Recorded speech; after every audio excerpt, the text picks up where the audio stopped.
Hello, assalamualaikum once again mga lalabs, mga vayots. Pag-uusapan natin itong si Bongbong Marcos, pinagtanggol ang kanyang baklang anak na si Charis. Na si Sandro Marcos kung saan ay kinuyog ng taong bayan lalo na ng mga Duterte supporters dahil nga sa kanyang kasinungalingan na kung saan ay sinabi niyang ano daw ang mga Duterte daw ang maraming hininging pabor, no, para daw sa para sa suporta kay Bongbong Marcos noong 2022 national or presidential election. So ano 'yon?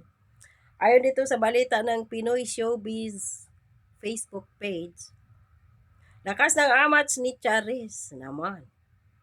Sandro Marcos kinuyog ng mga DDS matapos sabihing humingi ng pabor ang mga Duterte para sa suporta kay BBM. Okay.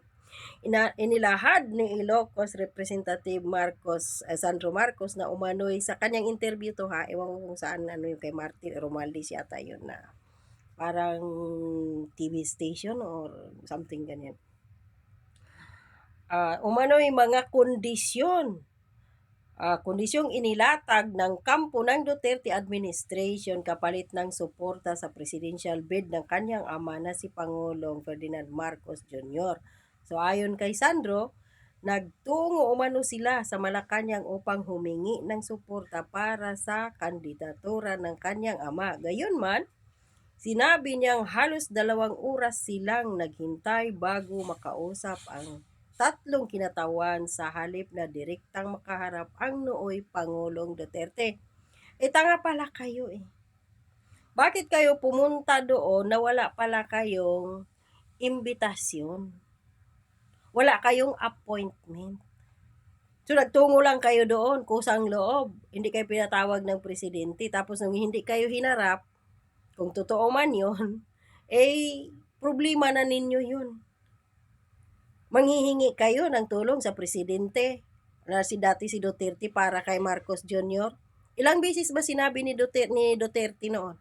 Ayaw niya kay BBM. Inayawan nga niya si BBM bilang isang vice presidential running mate.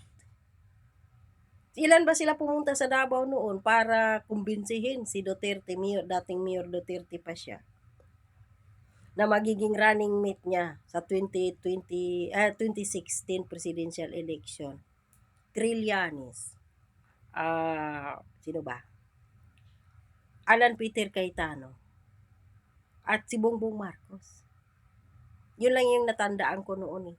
So yung pinili ni Duterte, si Alan Peter Cayetano.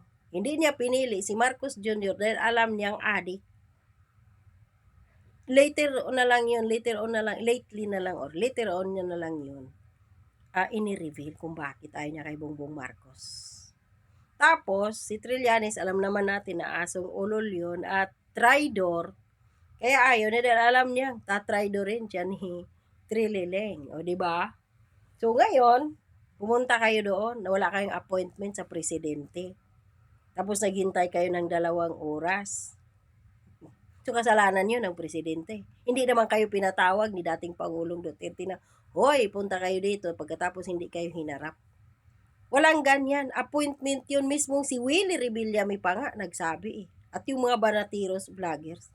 Kapag iniimbitahan sila doon na ganitong oras punta kayo dito, ganun sila po oras pupunta doon. Tapos kayo, pinaghintay kayo doon. Oh. Sa naturang pag-uusap, sinabi ni Sandro na ilang kondisyon umano ang inilatag kapalit ng kanilang suporta. Kabilang dito, ang umano'y kagustuhan nilang sila ang pumili ng mga executive secretary. Nakita ba natin na nung si Pangulong Duterte ang presidente, si Pulong ba nagiging speaker? Wala. Ay ngayon sa under Marcos administration Jr., sino yung naging unang speaker? Si Martin Romualdez. Tapos, nagkaunsihan sila. Bakit? Nagalit, di umano ito, sabi ni Martin Romualdez, nagalit si Sandro dahil sa kanyang allocation, kulang pa daw yung 15 billion.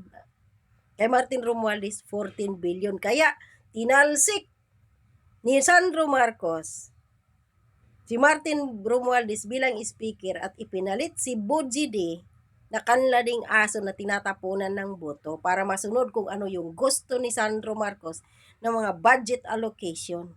Bata pa magnanakaw na. O si Saldico, di ba binubuking din? Si Sandro Marcos na marami siyang mga illegal na negosyong VIP. Walang pwedeng magnegosyo ng VIP sa Pilipinas, siya lang. Tapos yung mga ibang mga negosyante ng VIP sa Pilipinas, sa kanya kukuha.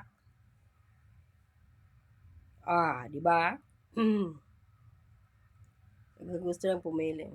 Speaker of the House at Senate President bukod pa sa iba pang posisyon ng gobyerno Si bukod tanging si BP Sara ang pinangakuan ni Bongbong Marcos na pabalik-balik sila ni Amy doon sa Davao para kumbinsihin si BP Sara na magiging running mate ni Bongbong Marcos ng 2022 presidential election. Dahil according mismo kay Amy, hindi mananalo si Bongbong Marcos kung walang isang Duterte. Yun. Ang katotohanan no dahil mismong kapatid ading atin ni BBM na ang nagbulgar niyan. Di mananalo si Bongbong Marcos kung walang isang Duterte dahil natalo ni Leni Robredo noong 2016 vice presidential election si BBM. So kung ano na naman sila ni Leni nung 2022 presidential election, hindi rin mananalo si BBM dahil tinalo na siya nung 2016. That because of Inday Sara Duterte at na Duterte supporters, nanalo si BBM.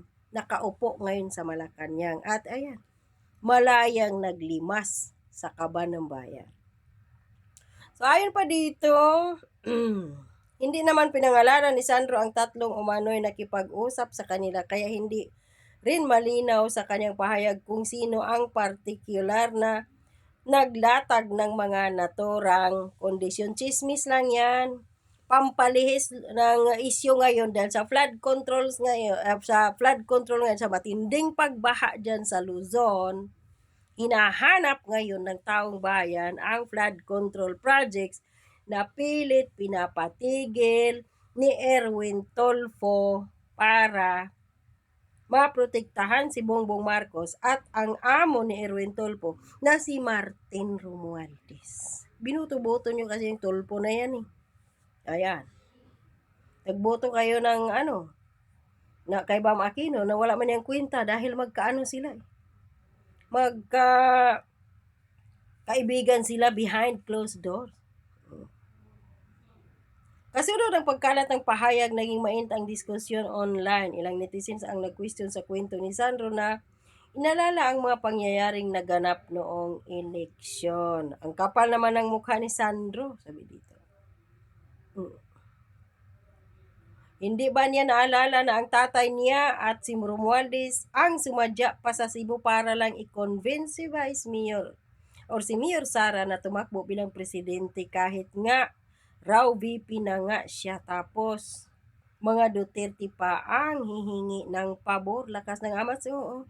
Nakasimhot to ng utot ng demonyo. Yung puti siguro. Sumisayop ganyan. Yan ang singhot ni Sandro. Ngayon, kaya malakas ang amats. Pabalik-balik sila doon sa Davao. Tatay niya. Si Amy pa mismo nag-reveal, no? Tapos ngayon, Duterte, si Tatay Digong talaga, magtanong, mag-ano ng kondisyon. Sinusuka, Sandro, ni dating Pangulong Duterte ang tatay mo.